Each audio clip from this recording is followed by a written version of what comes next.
Rayagada SP बासभवन में कार्यरत cook बा एफओपी हरिशंकर राउंकर सन्देहजनक भाव स्टेशन निकटर मृतदेह उद्धार कर तेबे से आत्महत्या करिसेंती ना तांको किए हत्या करिछि ताहा एजाएं स्पष्ट होइनाही।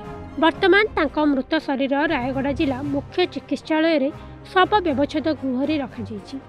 मृत हरिशंकर राव गतकाली निज संपर्कीय घर आंध्रर श्रीकाकुलम को जाइथिले।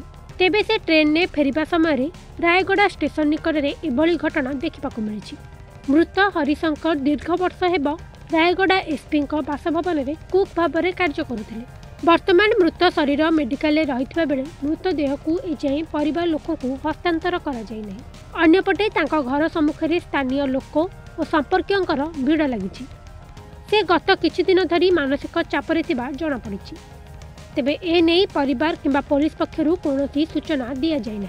सेहीपरि घर आगे साधा पोशाक धरी पुलिस मुतयन कर पुलिस मृतकों परिवार सहित क्या मिलामिशा करने को देउना।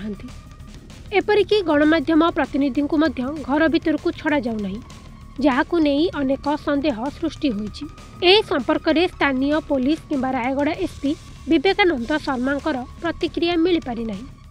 ट्रेन पूर्व सी जाइले श्रीकाकुलम जनक डेथ होइतला परवर्ष में जाइले बैग तापर कौन इसमें किसी जानी टोटल अभी पहुँचनी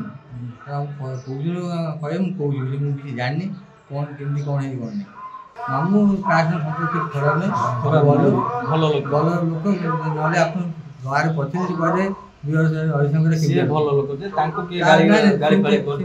गाड़ी दे पारे ना मामू गाड़ी दिंतुनि गाड़ी शुणुनि ना ना सी कह बहुत खराब आम जानी कहीं मुंड पर व्यस्त लगुच आम जानती मामू भल भल बोले सी भल सब भल कि दुर्घटना घटला से विषय जान आम फोन कर माइल पहुँचू तापर कौन जना पड़ी कौन है कौन जानी। ब्यूरो रिपोर्ट ओडिशा संवाद।